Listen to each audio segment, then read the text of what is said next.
សំណាងរបស់មនុស្សស្រីមិនមែនបានប្តីស្អាតសង្ហាប្តីមានលុយមានទ្រព្យសម្បត្តិច្រើននោះទេ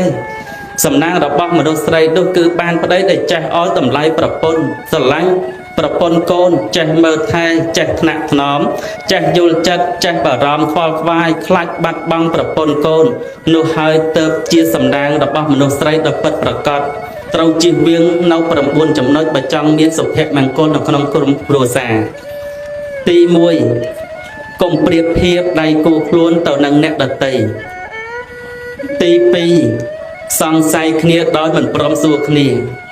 ទី3គ្មានពេលវេលានៅចិត្តគ្នាសោះដល់ទី4មិនព្រមដោះស្រាយរឿងតូចៗឲ្យបដាខ្លាចជារឿងធំទី5មិនព្រមស្ដាប់ហេតុផលនិងប្រកាន់ត្រូវរៀងខ្លួនទី6ចូលចិត្តរំលឹករឿងអតីតកាល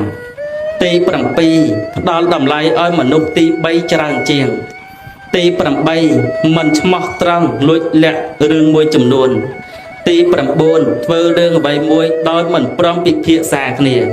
អញ្ចឹងកាលណាបើសិនជាយើងជៀសវាងនៅ9ចំណុចនឹងចេញក្រុមគ្រួសារនឹងមានសុភមង្គលរហូតតទៅគឺទី1កុំប្រៀបធៀបដៃគូខ្លួនទៅនឹងអ្នកដទៃ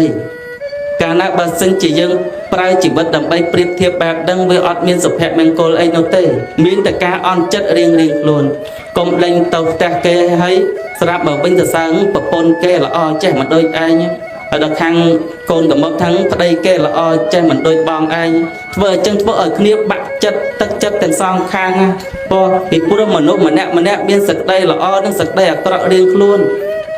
យើងត្រាំតែឃើញមួយជ្រុងតូចនៃជីវិតរបស់គេពេលខ្លះគេផុសច្បេះច្បោកឡើងគេធ្វើរៀងស្វិតអីចឹងទៅហើយយើងក៏ទៅចំណែននឹងសេចក្តីសុខគេប៉ុន្តែក្នុងរឿងពីខាងក្រោយនៃជីវិតជីគូប្តីប្រពន្ធរបស់គេក៏យើងមិនដឹងថាគេជួបរឿងអីខ្លះដែរជួបសេចក្តីទុក្ខអីខ្លះដែរអញ្ចឹងយើងត្រូវព្រមរស់នៅក្នុងការពិតនៃជីវិតរបស់ផងយើងកុំទៅចំណែននៃសេចក្តីសុខរបស់អ្នកដទៃរៀនកែខៃឲ្យគ្នាទៅវិញទៅមកហ្នឹងហើយពាក្យមួយកន្លែងទៀតដែលឪពុកនាងវិសាខាបានផ្ដាំទៅកាន់នាងវិសាខាក្នុងថ្ងៃរៀបអាពាហ៍ពិពាហ៍ដែលនាងវិសាខារៀបដឹងទៅរស់នៅត្រកូលខាងប្តីលោកណែនាំចំពោះនាងវិសាខាថាភ្លើងខាងក្នុងត្រូវគ្រប់គ្រងក្តោបក្តាប់ឲ្យល្អកុំឲ្យនាំចេញទៅខាងក្រៅឲ្យសោះដោយភ្លើងខាងក្រៅកូនក៏គឺត្រូវគ្រប់គ្រងក្តោបក្តាប់ភ្លើងខាងក្រៅនឹងឲ្យល្អកុំនាំវាចូលមកក្នុងផ្ទះបានន័យថាម៉េចញាតិញោមសិតតែធ្លាប់ដឹងហើយថាភ្លើងខាង